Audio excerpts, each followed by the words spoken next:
O TV Elas por Elas Formação coloca em pauta os desafios enfrentados pelo gênero feminino no mundo contemporâneo, com foco na preparação e formação das mulheres para a disputa política. A cada semana, um tema diferente será trabalhado em aulas preparadas por especialistas e mulheres de notório saber. Às sextas-feiras, elas se reúnem em uma roda de conversa para trocar experiências e visões sobre o assunto. E para mostrar que o engajamento político começa muito antes de se pensar em uma candidatura, convidamos companheiras de todos os cantos do país para compartilhar suas histórias e trajetórias com a gente. Então anota aí, de segunda a sexta-feira, a partir das 4 da tarde, tem TV Elas por Elas Formação na TVPT.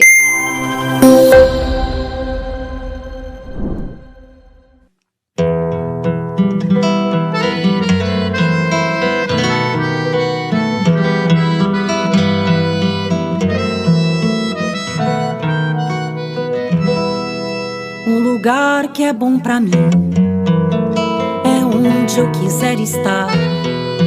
A estrela ainda brilha, ela é quem vai me guiar. Ser guerreira é minha sina, batalhando pra vencer. Tenho voz pra ser ouvida, tenho sonhos pra viver. Não vão mais conseguir me anular, me calar. Ninguém vai me impedir de cantar e lutar. Seja em casa, no campo, na rua ou na praça. Chega de mordaça, agora eu vou falar. Porque eu sou mulher pra fazer acontecer. Eu sou uma delas, são elas por elas, ocupando os espaços de poder. O tema dessa semana é Mulheres com Deficiência, Igualdade e Não Discriminação. E quem preparou as aulas pra gente foi a fonoaudióloga Naira Rodrigues Gaspar.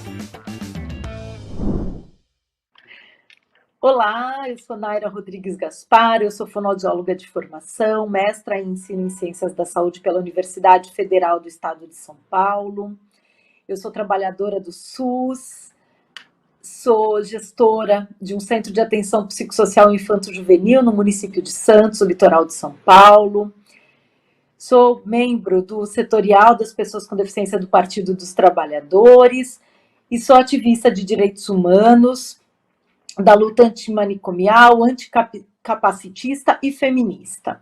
Então, quem sou eu? Eu sou uma mulher branca, de cabelos um pouco abaixo dos ombros, eles estão presos para trás.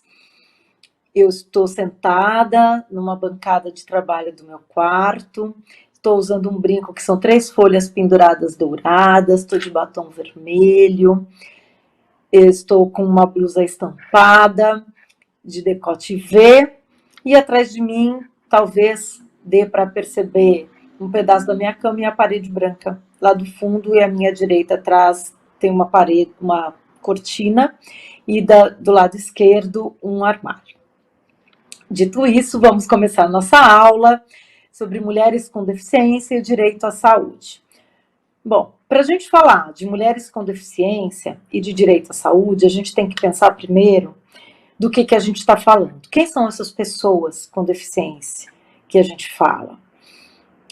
Então, em 2006, foi aprovada na Assembleia Geral das Nações Unidas a Convenção sobre os Direitos das Pessoas com Deficiência, uma convenção internacional de direitos humanos que reuniu 192 países membros da ONU para discutir que novo olhar as pessoas com deficiência iam ganhar a partir dali no campo dos direitos, da garantia de direitos.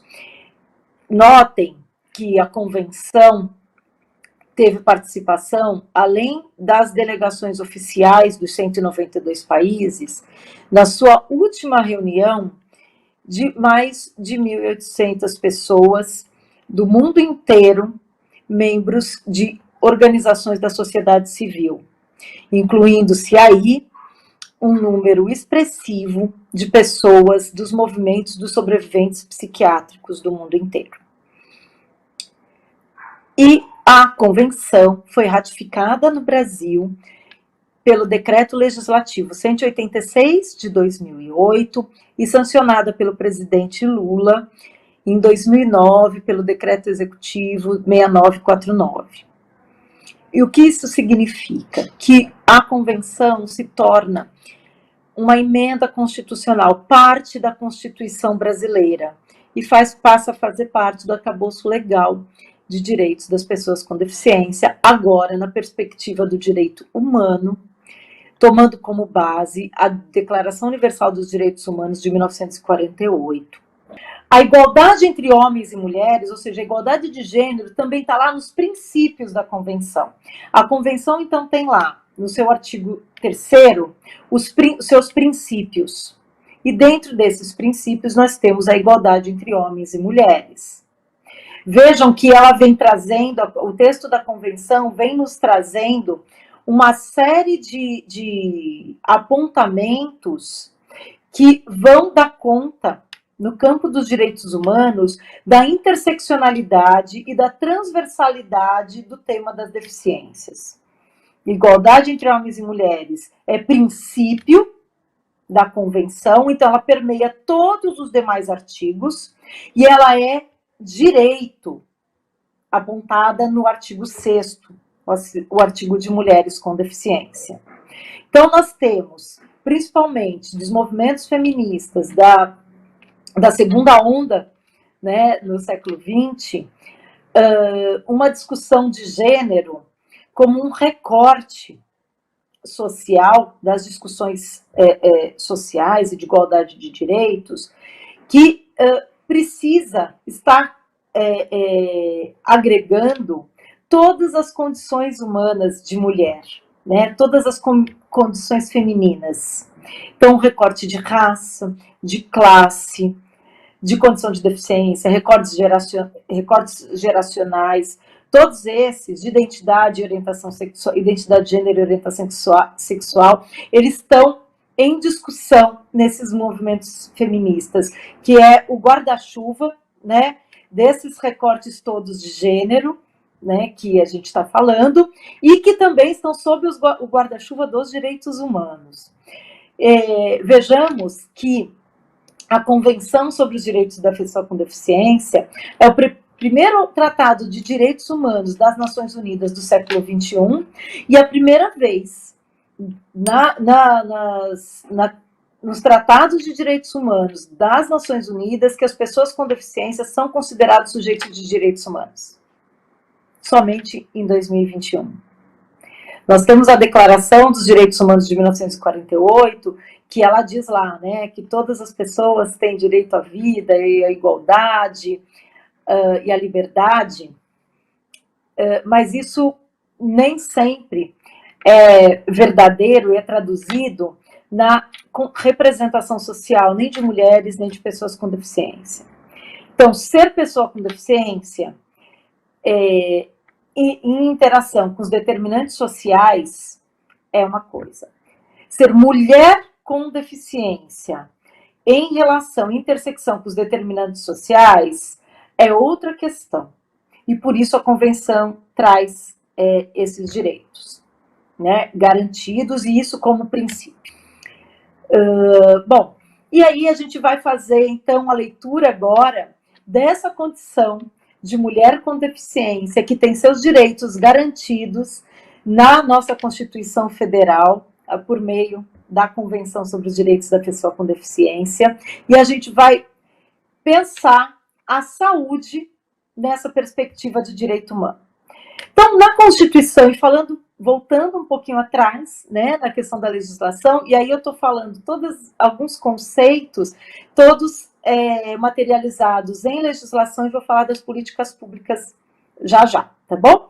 Então, voltando um pouquinho para trás, a Constituição Federal de 1988, a Constituição pós-ditadura militar, num processo de redemocratização do país, e aí só um parênteses, lembrando que as pessoas com deficiência são pessoas constituídas na mesma sociedade que as pessoas sem deficiência, sofreram as agruras da ditadura militar, a falta de acesso à informação, às pesquisas, ao desenvolvimento acadêmico, nos anos de chumbo da ditadura militar, e também construíram o processo de redemocratização do país a partir da Constituição de 1988, chamada Constituição Cidadã. Então, houve aí uma grande mobilização do país, também da sociedade civil, em 1987, estou falando do século passado, para construir o texto da Constituição Federal. E notemos que não há um capítulo sobre pessoas com deficiência na Constituição. E não foi porque os legisladores e os constituintes esqueceram disso. Foi justamente por uma construção da própria sociedade, junto com os constituintes, que tomou como caminho a inclusão do direito da pessoa com deficiência em todos os artigos da Constituição Federal. Então, a primeira vez que na legislação brasileira as pessoas com deficiência são tratadas como pessoas nas leis, né, como garantias de direito. Ali, naquele momento, ainda chamadas de pessoas portadoras de deficiência. E a Constituição Federal também traz a necessidade da construção de uma política de saúde, de um sistema de saúde, né, público de saúde, que garantisse os princípios de universalidade, equidade e integralidade. E, em 1990, nós temos a publicação da Lei 8080, que institui o Sistema Único de Saúde. Bom, e o SUS vem sendo constituído no Brasil inteiro. Eu tenho a honra de morar numa cidade que foi pioneira e foi referência nacional na construção de um SUS territorializado, comunitário e dos serviços de saúde mental em liberdade, né, com o fechamento da Casa de Saúde de Anchieta lá em 1989. E voltando agora para a Convenção sobre os Direitos das Pessoas com Deficiência, lá no seu artigo 25, ela fala do direito igualitário à saúde. Mas a Convenção não vai falar só de direito à saúde no artigo 25. Ela vem falando, inclusive no artigo 6º de mulheres com deficiência, em todos os demais artigos, nos artigos que falam, no 5º que fala de igualdade e não discriminação, no capítulo de direito à vida, à liberdade, à vida comunitária, à vida independente, e vem trazendo os direitos em todos esses artigos, até chegarmos no artigo 25, os recortes, principalmente nos direitos sexuais e reprodutivos das mulheres e das pessoas com deficiência, sobretudo das mulheres com deficiência, ao planejamento familiar, à livre identidade de gênero e orientação sexual, à escolha de ter uma vida sexual ativa, à escolha de constituir família e ter filhos. Então, a Convenção, todos os artigos da Convenção, até o 25º, eles vão trazendo esse recorte, sobretudo nos direitos sexuais e reprodutivos. E em 2009, o Brasil também aprofunda essa discussão dos direitos sexuais e reprodutivos com um grande seminário que foi feito em Brasília, onde nós fomos lá discutir, né, esses aspectos da sexualidade, dos direitos sexuais e reprodutivos das mulheres com deficiência. É um seminário proposto pelo Ministério da Saúde, pela área técnica da pessoa com deficiência, saúde da pessoa com deficiência, e que teve uma publicação que acho que vale a pena buscar no site do Ministério da Saúde, que vem contando as experiências e quão alijadas desse direito as mulheres com deficiência têm sido ao longo das décadas no nosso país. Inclusive, nós temos lá, no nosso país, nós temos uma série de decisões judiciais, inclusive solicitadas pelas famílias, para esterilização das mulheres e meninas com deficiência, inclusive sem o conhecimento e consentimento dessas meninas e mulheres, e a Convenção determina que isso seja impedido e que isso não aconteça no nosso país. A partir daí, nós temos o Ministério da Saúde, a partir de 2010, instituiu a política de saúde dentro do SUS a partir das redes de cuidado.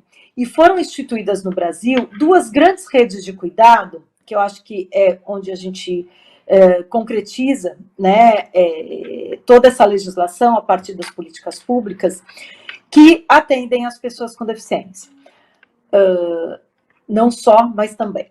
Então, nós temos aí a rede de cuidados à pessoa com deficiência no SUS e a RAPS, que é a rede de atenção psicossocial.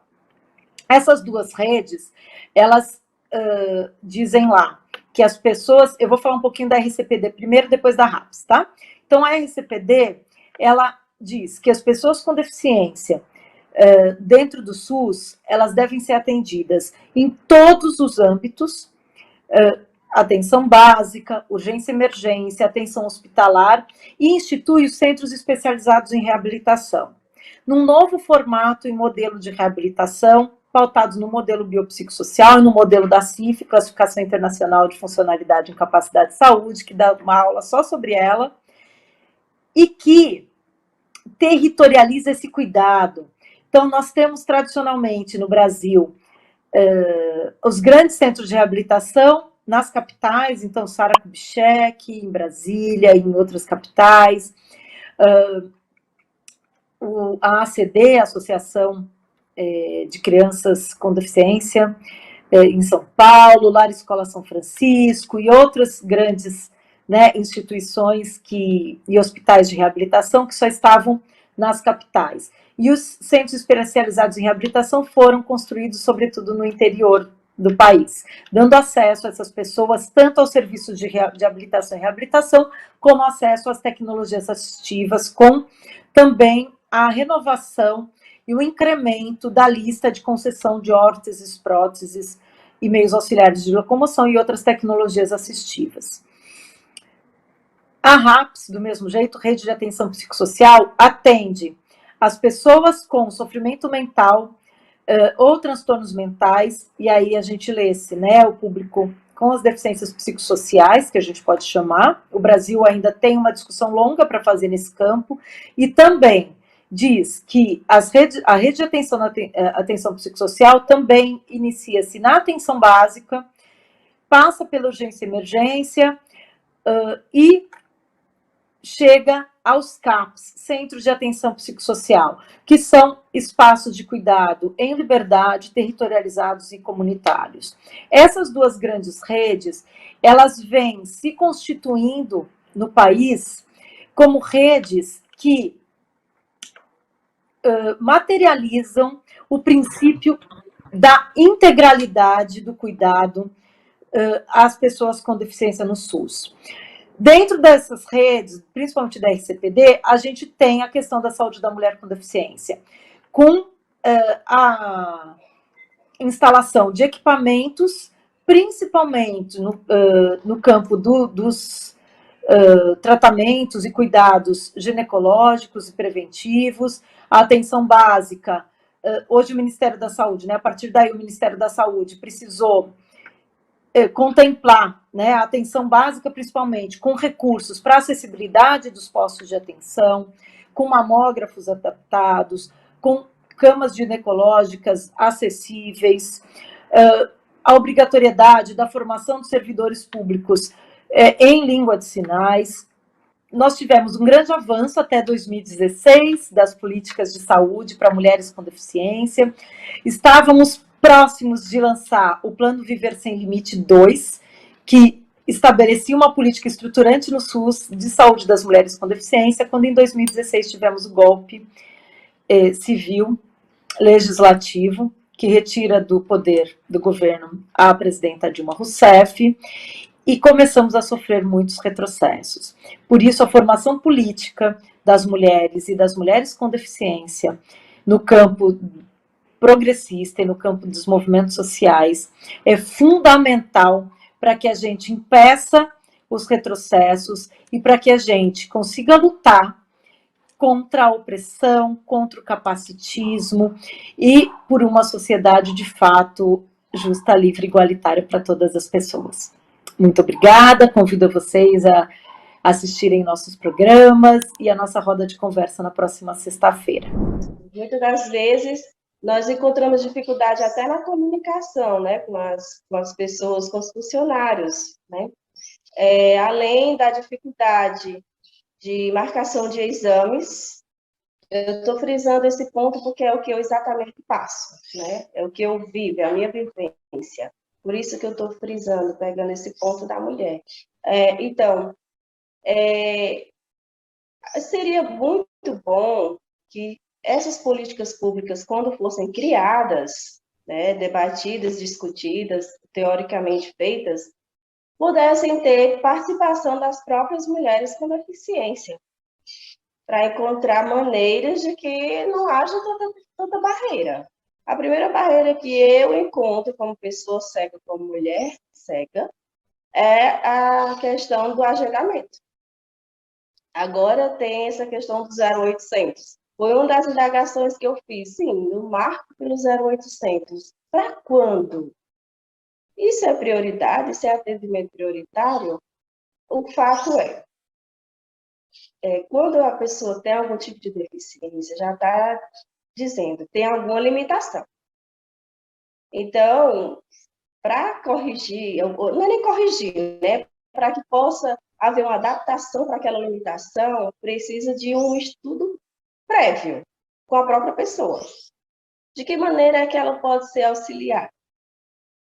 Para que aquela vulnerabilidade dela possa ser atendida com mais facilidade. O diálogo, né, a comunicação acessível, ela derruba muitas coisas, né? Ela faz com que as barreiras sejam derrubadas e a própria solução seja encontrada. Quero falar a questão de constrangimentos, né? Muitas vezes a gente se debate com alguns tipos de constrangimentos que muitas vezes não são nem propositais. Por exemplo, eu posso chegar em um atendimento público de saúde e a pessoa, para tentar me locomover para algum lugar, né, daquela sala, daquele hospital, daquela clínica, simplesmente pega em seu braço e está lhe arrastando. Sente aí. Aí aonde? Aí eu tenho que dizer, basta você me dar o seu braço, eu pego no seu braço, você vai na minha frente, e quando chegar a próxima cadeira, coloque minha mão no braço ou nas costas da cadeira que dá certo. Então, é obrigação minha orientar essa pessoa que não tem esse conhecimento, né? Só que, muitas das vezes, as pessoas não dão tempo para você explicar, para você pedir. Já sai logo puxando. Ou então, se você está com alguém, diz, leva ela para ali. Ela tem quantos anos? Ela mora onde? Ela faz o quê? Como assim, gente? Eu falo. Só sou cega. Eu posso dirigir a mim. Então, são inúmeras coisas, né? Se fosse realmente para debater aqui, eu acredito que nós temos que estar todo tempo conscientizando as pessoas, né? Como você disse aí, já vem um bom tempo sendo comentado, as pessoas não dão muita atenção para isso. Mas, infelizmente, é assim, a gente tem que estar o tempo todo querendo derrubar as barreiras atitudinais, né? As atitudes das pessoas que nos constrangem, que muitas vezes nos levam a ter algumas atitudes até, digamos, entre aspas, errôneas, né? No momento, assim, da raiva, né? Algumas respostas até intoleráveis. Mas aí, como eu disse, e vou continuar dizendo, nada melhor do que a comunicação, né? A comunicação essa que possa ser acessível para todos.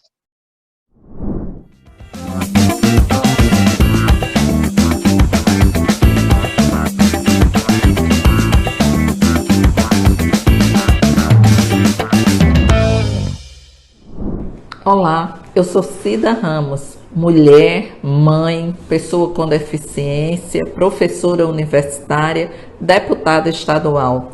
Sou filha de um caminhoneiro e uma dona de casa que teve 13 filhos, que queria um filho homem, mas só teve filhas mulheres. Eu venho das lutas estudantis, das lutas sindicais.